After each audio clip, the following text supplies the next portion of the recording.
عليكم ورحمة الله وبركاته. وعليكم السلام. الحمد لله نحمده ونستعينه ونستغفره ونؤمن به ونتوكل عليه ونعوذ بالله من شرور أنفسنا ومن سيئات أعمالنا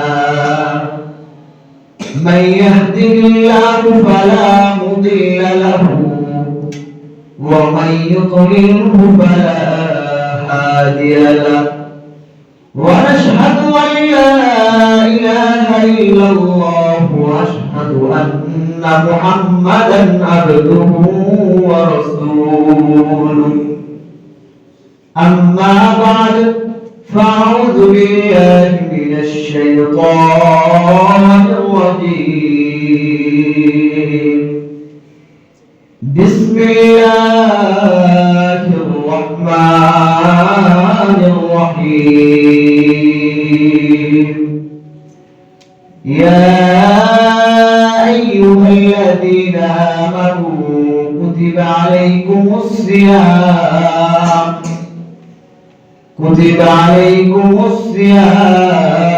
كما كتب على الذين من قبلكم لعلكم تتقون قال النبي صلى الله عليه وسلم من صام رمضان إيمانا واحتسابا غفر له ما تقدم من ذنبه أو كما قال النبي صلى الله عليه وسلم উপস্থিত সকল মুসলিম کرام সর্বপ্রথম মহান আল্লাহ রব্বুল আলামিনের দরবারে লাখো কোটি শুকরিয়া যে রব্বে কারীম আজকে আমাদেরকে সকল কাজ থেকে বিরত রেখে আল্লাহর ঘর মসজিদে এসে পবিত্র জুমার নামাজ আদায়ের তৌফিক দিয়েছেন এবং আমি ওদেরকে কিছু বলবার এবং আপনাদেরকে কিছু শুনবার তৌফিক দিয়েছেন এজন্য সকলে বলি আলহামদুলিল্লাহ। তো প্রিয় বন্ধুরা আপনারা সকলে অবগত যে জানেন আমাদের সামনে রমজানুল কারীম একদম আমাদের নিকটবর্তী হয়ে গেছে। রমজান আমাদের একদম কাছাকাছি এসে গেছে। তো আজকে আলোচনা এই বিষয় নিয়ে হবে যে আমরা রমজানের প্রস্তুতি কিভাবে নেব। তো আমি যে আয়াতে কারিমা তেলাওয়াত করেছি এই আয়াতে কারিমার দ্বারা আল্লাহ তাআলা এটাই বুঝাইতে যাচ্ছেন যে বান্দা তুমি 11টা মাস কাটিয়েছো, তুমি অনেকগুলো দিন কাটিয়েছো, একের পর এক অতিবাহিত করেছো, প্রতিদিনই আমি তোমাকে স্মরণ করেছি। তো সেই সুবিধার্থে যেহেতু রমজান একেবারে নিকটবর্তী তাই তোমাদেরকে আবারও সেই রমজানের কথা স্মরণ করে দেই। এজন্য আল্লাহ তাআলা বলেন ইয়া আইয়ুহাল্লাযীনা আমানু কুতিবা আলাইকুমুস সিয়াম, হে আমার ঈমানদারগণ তোমরা মনে রেখো তোমাদের উপর এই রমজানকে, এই রমজান মাসকে, এই রমজানের রোজাকে আমি তোমাদের উপর ফরজ করে দিয়েছি। এই পবিত্র রমজানকে তোমাদের উপর ফরজ করে দিয়েছি।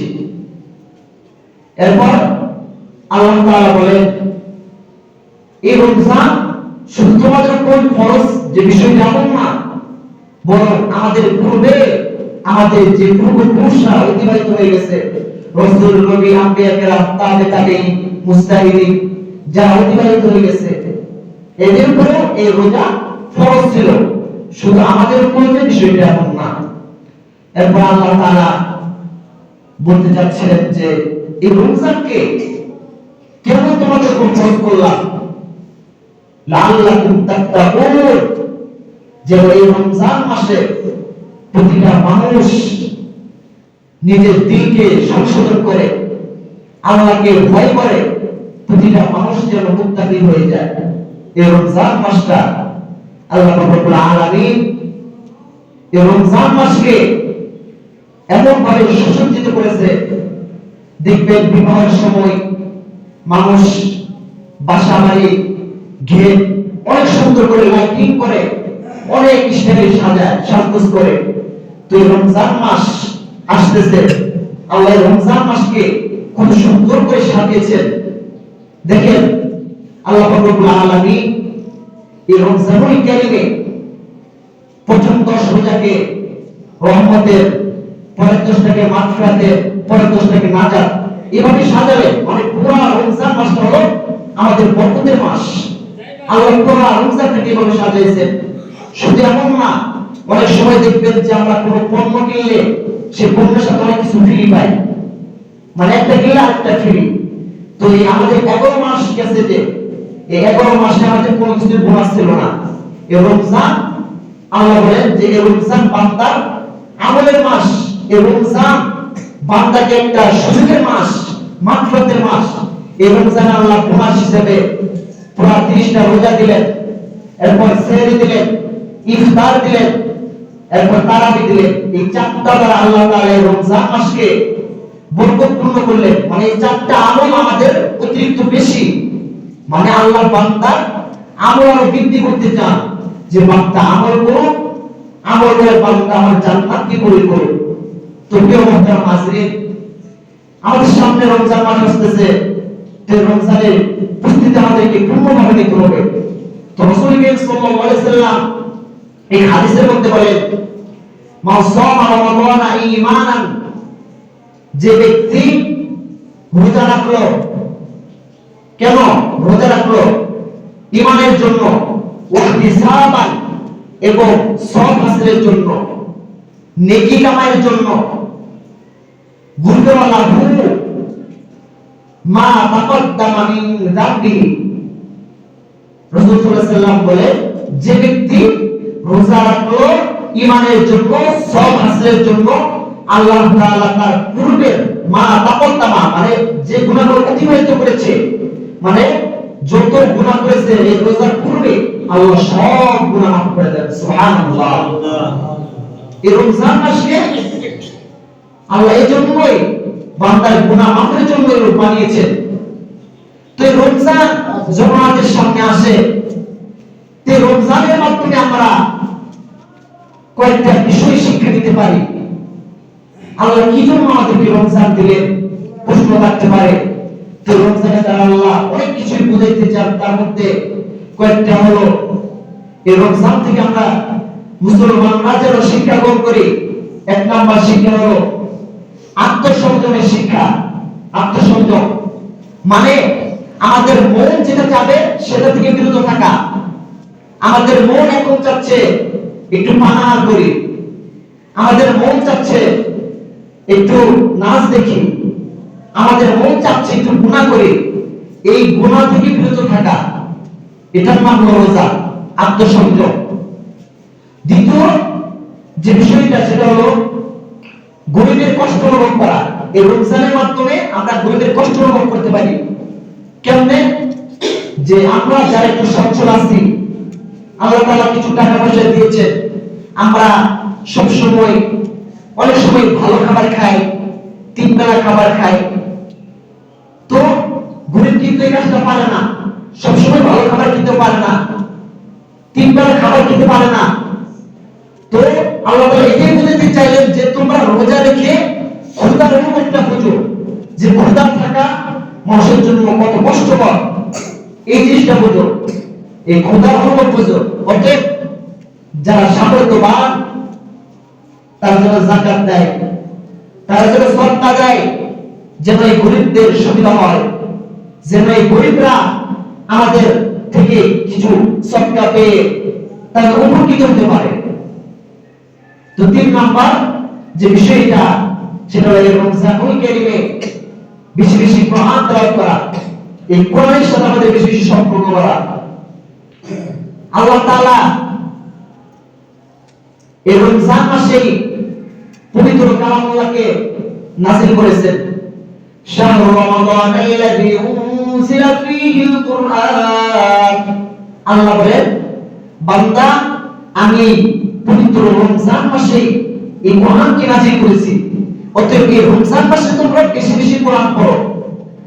আল্লাহ বলেন, আমার বান্দারা যেন স্মরণ রাখে, কোন বান্দা যদি একটা নফল আমল করে, একটা নফল কাজ করে, সেই নফলটা এই রমজান মাসে তার ফরজ সমতুল্য করে দেওয়া হয়। মানে একটা নফল করলে ফরজ সমতুল্য সওয়াব পাবে। আর কেউ যদি একটা ফরজ আদায় করে, সে 70টা ফরজ আদায়ের সওয়াব পাবে। সুবহানাল্লাহ। আল্লাহ দ্বিগুণের দ্বিগুণ করে দিয়েছেন এই রমজান মাসকে। তো এই যে কোরআন, রমজানে কোরআনকে নাযিল করলেন আল্লাহ। এই পবিত্র মাহে রমজানে আল্লাহ পবিত্র একটা গ্রন্থ নাযিল করলেন। এই গ্রন্থটা কেন নাযিল করলেন আল্লাহ? আল্লাহ এটাও বলে দিয়েছেন, হুদাল লিন-নাস। হুদাল লিন-নাস, এই গ্রন্থ এজন্য নাযিল করেছি যেন মানুষ হেদায়েত পায়, মানুষ পথ প্রদর্শক পায়, মানুষ যেন গোমরা না হয়ে যায়, কোনটা সঠিক কোনটা ব্যাঠিক, কোনটা হালাল কোনটা হারাম, এটা যেন চিনে মানুষ। আমাদের সামনে অনেক সময় অনেক কিছু আসবে, তো আমরা সেটাকে কিভাবে বুঝবো যে এটা সঠিক কিনা, এটা হালাল কিনা, এটা হারাম কিনা? এই কোরআনের মাধ্যমে বুঝবো আমরা। এই কোরআন দিয়ে আমরা বুঝবো যে এটা হালাল এটা হারাম। আল্লাহ এই জন্যই বলেছেন হুদাল লিন-নাস। এই কোরআনটা হচ্ছে পথ প্রদর্শক। অন্যায় জায়গায় আল্লাহ বলেন যে এই কোরআন এমন একটি ধর্মবিধান, এমন একটি গ্রন্থ যেটা মানুষকে অন্ধকার থেকে আলোর দিকে নিয়ে যায়। তো প্রিয় মুহতারাম হাজরিন, এই রমজানুল কারীমের যথাযথ গুরুত্ব যেন আমাদের মাধ্যমে আদায় হয়। এই রমজান কে আল্লাহ এতভাবে এত সুন্দরভাবে সুচিন্তিত করেছেন যে দেখেন, আমরা রমজান মাস আসার পূর্বে এই যে রজব এবং শাবান, এই দুই মাসে রাসূল সাল্লাল্লাহু আলাইহি ওয়াসাল্লাম বেশি বেশি রোজা রাখতেন এবং একটা দোয়া করতেন, আল্লাহুম্মা বাল্লিগনা ফি রজব ওয়া শাবান। এই দোয়াটা বেশি বেশি করতেন যে হে আল্লাহ, আমাদেরকে একবার রমজান পর্যন্ত পৌঁছে দেন। রাসূল সাল্লাল্লাহু আলাইহি ওয়াসাল্লাম এই দুই মাসের রোজা রেখে প্রস্তুতি নিতেন, মানে একটা কাজ হঠাৎ করে করতে গেলে কষ্ট হয়ে যাবে। এই জন্য এই রমজান রেখে, রমজানের পূর্বে রোজা রেখে প্রস্তুতি নিতেন যেন কষ্ট না হয়। তো প্রিয় মুহতারাম হাজরিন, আল্লাহ এই পবিত্র মাহে রমজানে পবিত্র একটা গ্রন্থ নাযিল করলেন। তো পবিত্র গ্রন্থে আল্লাহ পাক রব্বুল আলামিন এটাও বলে দিলেন যে আমি মানুষকে কি জন্য সৃষ্টি করেছি, খালাকতুল জিন্না ওয়াল ইনসানা ইল্লা লিয়াবুদুন। মানুষ যেন স্মরণ রাখে, আমি এই মানুষ এবং জিন জাতিকে সৃষ্টি করেছি তারা যেন আমার ইবাদত করে, তারা যেন আমার ইবাদত করে। সূরা মুলকের মধ্যে আল্লাহ তাআলা বলেন যে লিয়াবলুয়াকুম আইয়ুকুম আহসানু আমালা। বান্দা মনে রাখো, আমি তোমারে এই দুনিয়ায় পাঠিয়েছি পরীক্ষা করার জন্য, এই দুনিয়াতে প্রেরণ করেছি পরীক্ষা করার জন্য। অর্থাৎ তুমি কেমন আমল করেছো, তোমার আমলটা কেমন, তোমার আমলটা কত উত্তম, সেদিন অনেক ধনী লোক কবরে যাবে। সেদিন কোন কবর তাকে এই কথা বলবে না তুমি দুনিয়াতে কেমন কোটিপতি ছিলে, তোমার ভাগ্য কেমন ছিল, তোমার সাহসিকতা কেমন ছিল। কবর আমাদেরকে এটা বলবে না, সেদিন বলবে তোমার আমল কেমন ছিল, তোমার আমল কি ছিল। আপনারা সকলে জেনেন বাদশাহ যুলকারনাইন ঘটনা শুনেছেন অনেকে, যে বাদশাহ যুলকারনাইন মৃত্যুর পূর্বে তার খাদেমকে বলেছিলেন, খাদেম আমি যখন মারা যাব আমার জানাজার এখান থেকে কাপড়ের মাছ দিয়ে আমার হাতটা এভাবে বের করে রাখবা। তখন খাদেম আশ্চর্য হয়ে গেল, কেন করবো? তখন বাদশাহ যুলকারনাইন বলেন যে মানুষ দেখুক যে আমি দুনিয়ার অর্ধজানের বাদশা ছিলাম, পুরা জাহান আমি শাসন করেছি, কিন্তু একটা পয়সাও নিয়ে আমি কবরে আসতে পারি নাই, 3 টুকরো কাপড় ছাড়া একটা কিছু নিয়ে কবরে আসতে পারি নাই।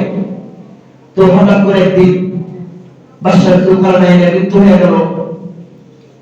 তো খাদেম সে বাদশার কথা অনুযায়ী তার হাতটা এভাবে কাপড় থেকে বের করে রেখেছে। তো এদিকে লোকের আনাগোনা, যেহেতু বাদশাহ তো অনেক লোক উপস্থিত, তো সবাই দেখে দেখে বলতেছে এই কেমন বাদশাহ, দুনিয়াতে এত ভোগ বিলাস করলো, এত টাকা পয়সার মালিক ছিল, এখন সে চলে যাচ্ছে, এরপরে বলে কিছু দাও আমাকে, এরপর হাতটা কেটেছে কিছু নিয়ে যাওয়ার জন্য।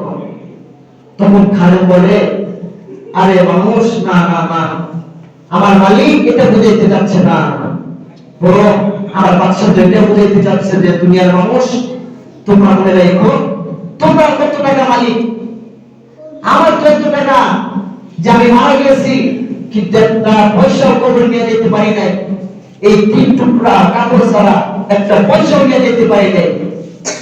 এজন্য আমার যুবক ভাইরা ও বৃদ্ধ বাবাজিরা, মৃত্যুর প্রস্তুতি নিতে হবে আমাদেরকে। এজন্য সামনে রমজান আসছে, যে এই রমজানে আমরা আমাদের গুনাহকে মাফ করাবো, আমাদের আমলকে বাড়াবো। এই রমজানে আমাদের যারা চলে গেছে এদের নাজাতের জন্য আমরা মাগফিরাত কামনা করব আল্লাহর কাছে। এজন্য রমজান মাস আসতেছে। তো প্রিয় বন্ধু হাজির, আল্লাহ তাআলা রমজান মাসে জান্নাতের দরজা খুলে দেন এবং জাহান্নামের দরজাকে বন্ধ করে দেন এবং শয়তানকে আটকে ফেলেন, যে শয়তান মানুষকে গুনাহ করতে না পারে। এখন প্রশ্ন হতে পারে রমজানে তো তাও দেখি আমরা গুনাহ করি, এটা কিভাবে? এটা বোঝার জন্য একটা উদাহরণ বুঝতে হবে। যে আপনারা ব্যারিং চেনেন, এই ব্যারিং যখন ঘুরতে থাকে ছেড়ে দেওয়ার পরে অনেকক্ষণ ব্যারিংটা ঘুরতে থাকে, এভাবে ঘুরতে থাকে। তো ঠিক আমরা 11 মাস এই শয়তানের ধোঁকায় রয়েছি, তাই সে আমাদের ধোঁকার প্রভাবটা আর কি রমজানে উঠে পড়ে। কিন্তু এই রমজান মাসে আল্লাহ শয়তানকে বন্দী করে রাখেন যেন এই রমজান মাসে শয়তান তার বান্দারে গুনাহ করাতে না পারে, এজন্য বন্দী করে রাখেন আল্লাহ। কিন্তু এই যে চাকা ধরে যে সেই চাকার প্রভাবটা আমাদের এখনো পড়ে। এজন্যই তো দেখবেন যে যে সমস্ত পুরুষদের জন্য পর্দা ফরজ না, এরা রমজানে গিয়ে পর্দা করে না, এরা রমজানে পর্দা করে, হোটেলে সুন্দর করে কাপড় দিয়ে বসে খায়। আসলে সব কথা বলবো যে এখানে হয়তো দুনিয়ার মানুষ দেখবে না আপনি পানাহার করতেছেন, যে কি করতেছেন দুনিয়ার মানুষ দেখবে না, কিন্তু মনে রাখেন বাপ, এটা দুনিয়ার মানুষ না দেখলেও আমার মালিক আমার আল্লাহ তিনি কিন্তু দেখতেছেন। যে মালিক আপনি আমাকে 24 ঘন্টা অক্সিজেন দিয়ে চালাচ্ছেন, এই হাত নামক মেশিন দিয়েছেন, যে হাত দিয়ে রীতি রোজগার করি আমরা, এই পা নামক মেশিন দিয়েছেন যেটা হেঁটে হেঁটে আমরা যাই, জবান নামক মেশিন দিয়েছেন যেটা বলে বলে নিজের ভাব শক্তি আমরা প্রকাশ করি। অতএব আপনি আপনার আশেপাশে তাকিয়ে দেখেন না, যে লোকটা বোবা সে তার ভাব শক্তি সব বুঝাইতে পারে না, যে লোকটা অন্ধ সে রাস্তায় সুন্দর করে যায়, যার পা নাই কত কষ্ট করে তার চলাফেরা করতে হয়। আল্লাহর নিয়ামত দেওয়ার পরে আমরা কিভাবে অস্বীকার করি আল্লাহকে? এজন্যই তো সূরা মনে করে তবে এই আলাই রাব্বিকুমা তুকাদ্দিবান, বান্দা তোমরা আমার কোন নিয়ামতকে অস্বীকার করবা?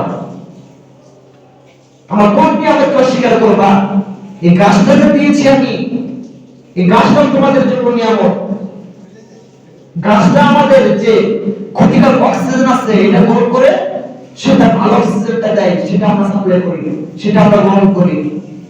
এবার প্রতিটা আল্লাহ প্রত্যেকটা সৃষ্টির মধ্যে একটা না একটা হিকমত, একটা না একটা নিয়ামত রয়েছে।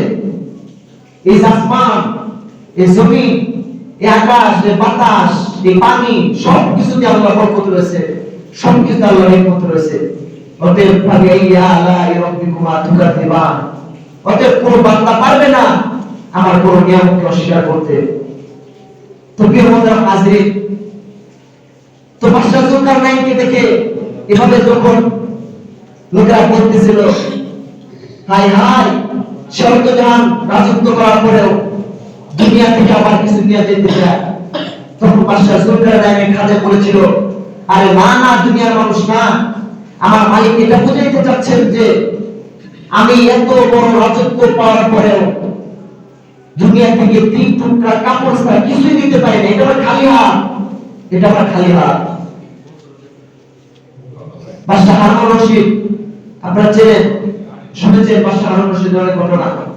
একবার বাদশাহ হারুন রশিদ তার স্ত্রীকে নিয়ে এক সমুদ্রের পাড়ে গিয়েছেন। তো সমুদ্রের পাড়ে যাওয়ার পর দেখেন যে বাহরুল নামের এক পাগল সে সমুদ্রের পাড়ে মাটির ভিতর এটা ঘোড়া কাটছে। তো এইটা দেখে বাদশাহ হারুন রশিদ সেই পাগলকে জিজ্ঞাসা করলেন যে পাগল, তুমি এটা কি আঁকতেছো? পাগল বলে যে এটা আমি বালাখানা আঁকতেছি, জান্নাতের বালাখানা। পরে বাদশাহ হারুন রশিদ বুঝলেন পাগল মন চাইতে বসে তো সেটাই বলবে। কিন্তু বাদশাহ হারুন রশিদের স্ত্রী বললেন যে আমি এই বালাখানাটা চাই, আমার এই বালাখানাটা লাগবে। তখন সে 4 আনা না কয় টাকা দিয়ে যেন সে এমনি দেখি টাকা দিয়েছে। পরে পাগল বলছে, আচ্ছা ঠিক বালাখানাটা তোমার। তো বাদশাহ হারুন রশিদ পাশে আসার পর রাতে বিবি ঘুমিয়েছে, বাদশাহ হারুন রশিদ ঘুমিয়েছে।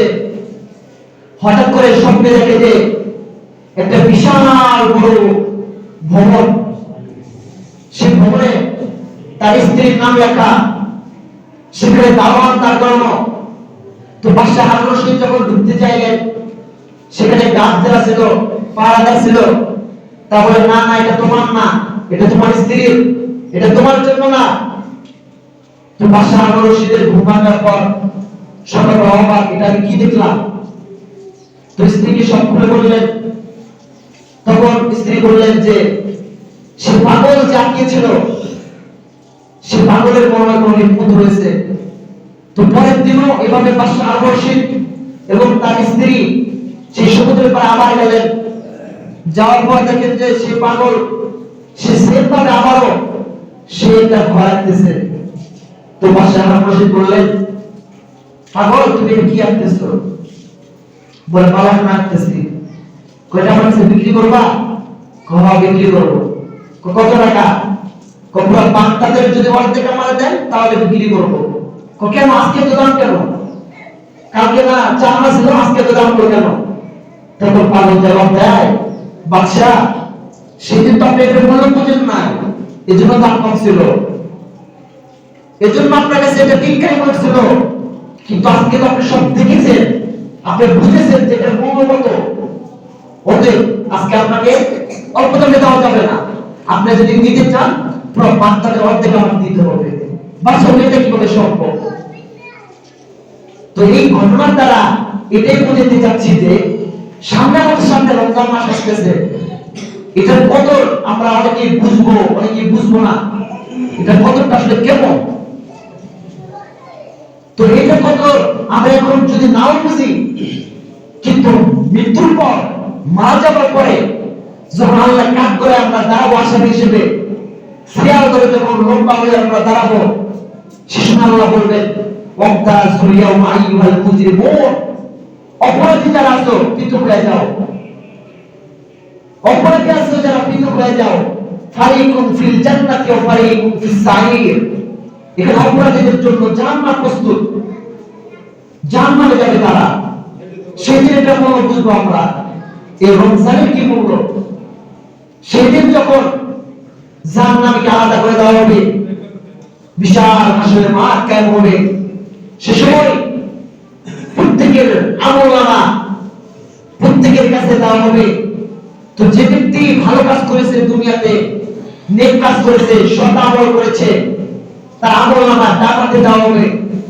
সে তার আশেপাশে যত লোক থাকবে সবাইকে ডেকে ডেকে বলবে, এই দেখো আমার আমলনামা, ছোট থেকে ছোট, ক্ষুদ্র থেকে ক্ষুদ্র একটা আমল করেছিলাম, রমজানের সময় এক ব্যক্তিকে ইফতার করেছিলাম, আজকে আমার দেখো সেটাও এখানে লেখা আছে। রাস্তাতে যাওয়ার সময় এক ব্যক্তিকে পথ হারিয়ে ফেলেছে, পথ দেখেছিলাম, সে আমলনামা লেখা আছে।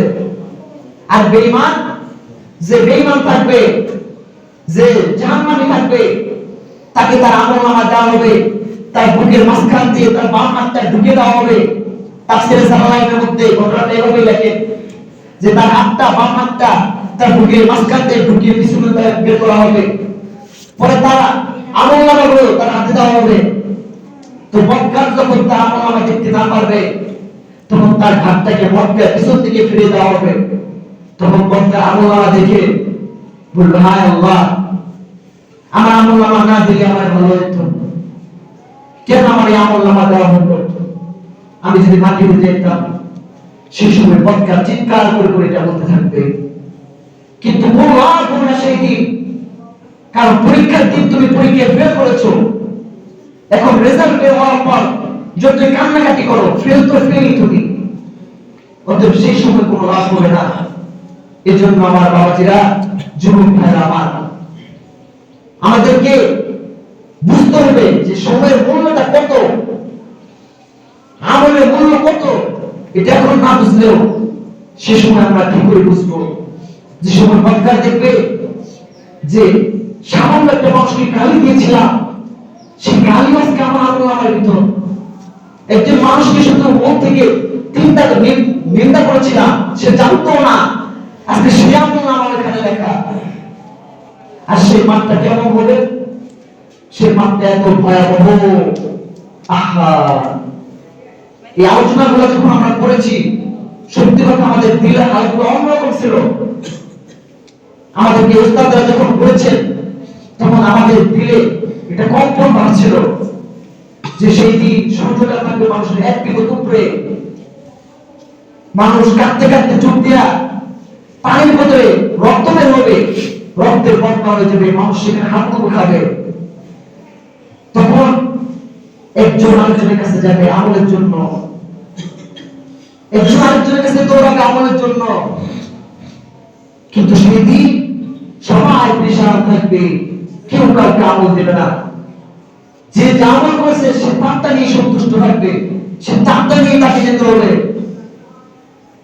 আল্লাহ তাআলা কোরআন থেকে বলেন যে সেদিন মানুষ তার সব থেকে যে আপনজন বাবা, যে বাবা দুনিয়াতে কষ্ট কি জিনিস সন্তানকে বুঝতে দেয় নাই, আদর কি জিনিস এটা থেকে মালুম করে নাই, সন্তান যখন বাবার কাছে যা বলবে, বাবা আমার তো একটু আমলের প্রয়োজন ছিল, আজকে আমি এই কাজ করে দাঁড়ায় গেছি, আল্লাহর এই দরবারে আমি প্রতিবন্ধ করে গেছি, আমার একটু আমল দাও না, একটু জান্নাতে যাই। সেদিন সেই বাবা নামক মানুষটাও সেদিন করবে, দুনিয়াতে আমি বিবাহ করি নাই, আমার সন্তান হয় নাই, আমার কোনো সন্তান ছিল না দুনিয়াতে। একবার সেই মার কাছে যাবে, যে মা অন্য কেউ খাবার দিলে আঁচলে বেঁধে দিয়ে সন্তানকে খাওয়াইতো, সন্তান যখন যেতে চাইতো সেই মা ব্যবস্থা করে দিত। সন্তান যখন সেই মার কাছে যে বলবে, মা আজকে তো আমি এখানে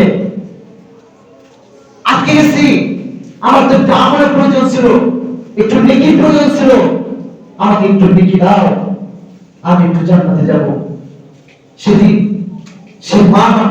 সে মাও ডাক দিয়ে বলবে, দুনিয়াতে আমার বিবাহ হয় নাই, আমার কোনো সন্তানাদি ছিল না।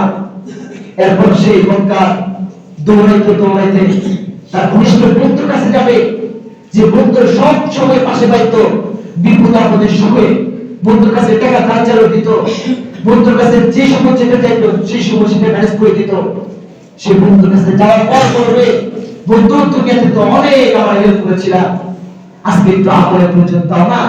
সেই বন্ধু সেদিন অস্বীকার করে বলবে, সেদিন আল্লাহর দয়া ছাড়া কোনো মানুষের কোনো কিছুই কাজ হবে না, সেদিন শুধু আল্লাহর দয়া আমাদের জন্য যথেষ্ট হবে। অতএব বাবার আমার, মুরব্বী বাবাজিরা আমার এবং যুবক ভাইয়েরা আমার, আমাদের জীবনটাকে হেলায় খেলায় না। আমরা বর্তমান যুব সমাজরা যেটা ভাবি যে জীবনটা মনে হয় শুধু ফুর্তি দিয়ে উড়ে দিলেই শেষ, মুসলমান তো আমরা মরা প্রত্যেকদিন জান্নাত পাবো। হ্যাঁ, এটা কথা সত্য যে মরার পর জান্নাত পাবো, কিন্তু এর আগে যে শাস্তিটা ভোগ করতে হবে এই কথাটাও মাথায় রেখে সেদিন কারো মৃত্যু হবে না, শাস্তি দেওয়া হবে। পুরুতে পুরুতে যখন চামড়া পড়ে গলে যাবে তখন আবার তাকে নতুন চামড়া দিয়ে আবার শাস্তি দেওয়া হবে। এই কথাটা মাথায় রেখে শুধু ভাইবেন না যে মুসলমান তো জান্নাত পাবো, শুধু এটা ভাইবেন না।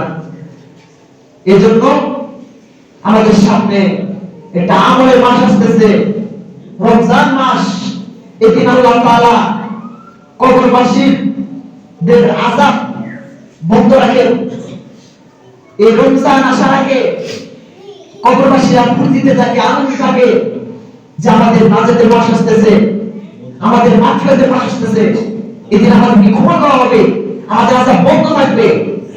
সেদিন তার বুঝে এটার কত মূল্য এই রমজান মাসটা, তার আগে থেকে উল্লাস করতে থাকে। কিন্তু আমরা বুঝি না এটার মূল্য কত। বড় অনেকে রমজানের প্রস্তুতি নেয় যে হোটেলটায় কিভাবে পর্দা করা যাবে, হোটেলটাকে কিভাবে আলাদা করা যাবে, যাতে আমার কাস্টমার এখানে এসে বসে পানা করতে পারে।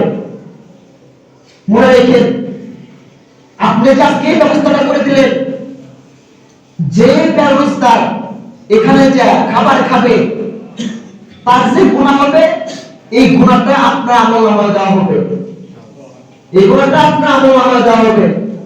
অতএব আমরা যারা এখানে যুবক ভাইরা আছি এবং মুরব্বী বাবাজি আছি, জানি না কে কখন চলে যায়, কার হাত কখন চলে আসে। একদিন আমাদের সকলকে বলে যেতেই হবে। এই পৃথিবী কারো জন্য চিরস্থায়ী না, এই পৃথিবী অস্থায়ী, আমাদের ক্ষণস্থায়ী। এই ক্ষণস্থায়ী পৃথিবী ছেড়ে আমাদেরকে একসময় চলে যেতে হবে। ভাই কাঁদবে, বোন কাঁদবে, সবাই কাঁদবে, সবাইকে পর পর একদিন চলে যেতে হবে। এজন্য যেহেতু সামনে আমাদের রমজান মাস আসছে, এজন্য আমরা রমজানের প্রস্তুতি ভালোভাবে নেই এবং এই রমজানের 30টা রোজা রেখে 30টা বা 29টা রোজা রেখে আমরা রমজানকে সাফল্যমণ্ডিত করি। এই রমজানের বরকত যেন আমরা সবাই পরিপূর্ণভাবে পাই।